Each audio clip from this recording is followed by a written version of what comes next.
Assalamualaikum warahmatullahi wabarakatuh. Perkenalkan, nama saya Mirza Yusuf. Saya salah satu anggota pengabdi dari LPM UMY dengan tema pengabdian strategi pemasaran produk jahe merah celup KWT Barokah Trihanggo pada masa pandemi. Saya akan memaparkan secara singkat kegiatan saya dalam pengabdian ini.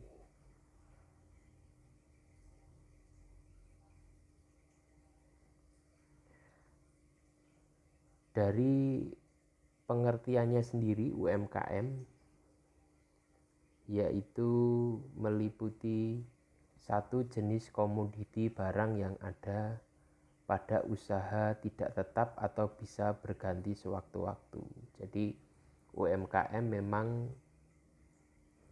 dibuat ya untuk senantiasa beradaptasi dengan kondisi lingkungan, kondisi pemerintahan, dan kondisi yang sedang bergejala pada saat itu. Berbeda dengan pabrik ya, kalau pabrik tidak boleh ganti-ganti produksinya, tetapi jika UMKM dia didesain lebih fleksibel. Kemudian yang kedua, tempat menjalankan usahanya bisa berpindah-pindah sewaktu-waktu. Kemudian usahanya belum menerapkan administrasi, bahkan keuangan pribadi dan keuangan usaha masih bisa disatukan. Kemudian sumber daya manusia di dalamnya belum punya jiwa wirausaha yang mumpuni, sehingga bisa kami sebut UMKM karena memang ini adalah orang awam atau masyarakat awam yang kita dampingi untuk memahami tentang meningkatkan nilai ekonomi sebuah produk melalui UMKM. Kemudian biasanya tingkat pendidikan SDM-nya juga masih rendah. Memang seperti yang kita lihat, kenyataannya memang tingkat pendidikan pada masyarakat di Padukuhan memang masih tidak bisa dikatakan rendah, tetapi randomnya sangat ketimpangan. Terkadang ada yang pendidikannya cukup tinggi, juga ada pendidikannya yang masih rendah, sehingga dibutuhkan pendekatan-pendekatan yang lebih humanis. Kemudian biasanya pelaku UMKM belum memiliki akses perbankan, namun sebagian telah memiliki akses ke lembaga keuangan non perbankan ya. Biasanya kalau di dusun atau di desa itu perbankan mereka berupa koperasi ya, koperasi simpan pinjam semacam itu. Kemudian pada umumnya belum punya surat izin usaha atau legalitas termasuk NPWP, sehingga pendampingan ini juga memberi pengertian kepada masyarakat bahwa prosedur-prosedur yang harus dilaksanakan membuat sebuah produk itu macamnya seperti apa saja. Baik. Kemudian metode pelaksanaannya. Metode pelaksanaannya yaitu yang pertama penyediaan produk. Memang yang kami sampaikan tadi tentang UMKM bahwa produk bisa berganti, tetapi untuk mendapatkan pasar setidaknya kita butuh konsistensi. Paling tidak UMKM tersebut bisa jalan 2 tahun sehingga dapat diketahui pakemnya. Jadi nanti ketika produk itu habis atau terjadi kelangkaan, kemudian di saat yang lain produk itu tersedia banyak, maka dapat dimulai lagi dengan strategi yang sudah baku, yang sudah diuji coba minimal selama 2 tahun.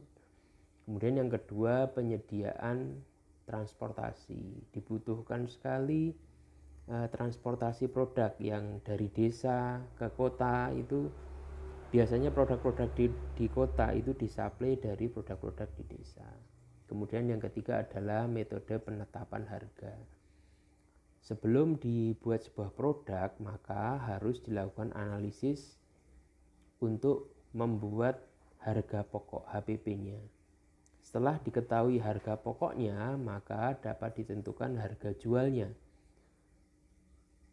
Di kondisi yang kurang stabil, harapannya strategi penetapan harga ini menjadikan kenaikan harga itu tidak terlalu signifikan. Yang diharapkan adalah harga itu tetap stabil di pasaran sehingga tercipta trust atau rasa percaya dari masyarakat akan produk tersebut. Kemudian metode pemasaran. Terkadang di sebuah kota yang disuplai oleh sebuah produk dari desa yang dekat dari kota tersebut sudah lazim terjadi. Tetapi jika di luar daerah atau mungkin di luar pulau yang merasakan bahwa produk tersebut adalah produk yang langka atau tidak ada di suatu daerah tersebut, maka strategi pemasaran dibutuhkan dengan cara strategi pemasaran secara online yang dapat dilakukan di marketplace sehingga UMKM harus peka zaman dan peka akan tren dari cara berjualan di masa-masa yang modern saat ini. Contoh hasil produk yang dipasarkan dengan branding dan packaging seperti tampak pada presentasi saya. Ini per bagnya ini isi 10 dengan masa kadaluarsa juga disertakan di situ dan petunjuk cara penyajian juga sudah disertakan di situ, disertai dengan brandingnya. Hasil dan pembahasannya adalah berdasarkan hasil pelaksanaan pengabdian kepada masyarakat yang telah dilakukan dapat disimpulkan sebagai berikut. Kegiatan pengabdian kepada masyarakat yang dilakukan yaitu melakukan pemasaran jahe merah celup yang siap seduh, di mana pemasaran dilakukan di toko herbal, minimarket, dan toko-toko lainnya dengan melakukan pendampingan untuk membantu mitra menjalankan usahanya di tengah pandemi COVID-19. Kegiatan pengabdian kepada masyarakat yang telah dilakukan banyak menambah wawasan yang lebih luas dalam memahami konsep pengembangan usaha, terutama dalam pemanfaatan jahe merah dalam pembuatan minuman instan. Kegiatan pengabdian kepada masyarakat ini dapat dijadikan sebagai peluang baru untuk mengembangkan kewirausahaan. Sekian pemaparan singkat dari saya dan tim untuk kegiatan pengabdian di Desa Ngawen, Padukuhan Trihanggo. Terima kasih, semoga bermanfaat. Assalamualaikum warahmatullahi wabarakatuh.